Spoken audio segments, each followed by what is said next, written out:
Hello বন্ধুরা, তোমার সবাই কেমন আছো? আশা করি ভালো আছো, আমিও ভালো আছি।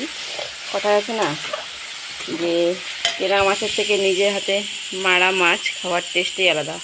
দেখো, আজকে মাছ মারছি আমরা। রুই মাছ পেয়েছি একটা, 3 পিস, এরকম এরকম 3 পিস হয়েছে। এত বড় রুই মাছটা পেয়েছি, বাচ্চা। আবার বড় বড় ট্যাংনা, এরকম ট্যাংনা পেয়েছি, ভিতরে আছে। তো আজকে মাছ মেরেছিলাম, তাই ভিডিও আপলোড করতে পারিনি। এখন মাছের কারি হচ্ছে লাল করে, দেখতে পাচ্ছ। মশলাটা কষাচ্ছি। দেখো, হলুদ হলুদ মেখে শুকাইতে দিছি। এই কয়টা মাছ শুকাইতে দিছি, হলুদ মেখে দিয়েছি।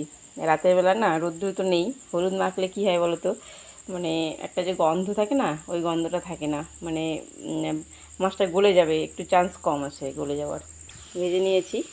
প্লাস আবার কী বলে, এই যে টাকি মাছ বলে না, ট্যাংসাটি, টাকি মাছ, চিংড়ি, মাগুর, ওগুলা সব দিয়ে রেখেছি। ওগুলো আস্তে আস্তে খাওয়া হবে, বড় বড় ওগুলা মাছ। আর এই অল্প কয়েকটা, এটা আসতে হবে না, ট্যাংনাগুলো রেখে দিব। এখানে যে ট্যাংনা মাছগুলো আছে ওগুলো বেছে বেছে রেখে দিব। আর কয়েকটা বড় পুঁটি আছে। আর এই রুই মাছটা ঝোল করব, অল্প অল্প রসা করব আর কি। একটু একটু জল দিই কষানে।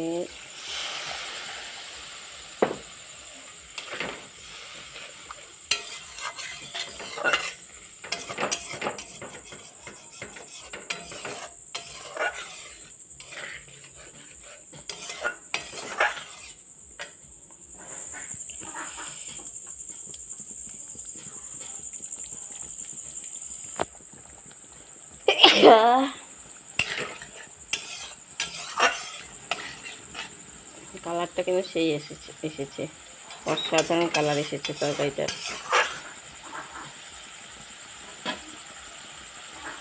টমেটো দিয়েছি, এখানে যা যাবতীয় মশলা প্রতিদিনের মতো করে দিয়েছি। আজকে আবার নতুন করে কিছু দেখানোর নেই।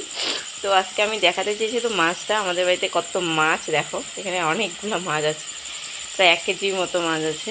আবার শুকাইতে দিচ্ছি। তো আজকে ভিডিওটা এই পর্যন্ত। ভালো লাগলে একটা লাইক কমেন্ট শেয়ার করে দিবে। ঠিক আছে, টাটা, বাই।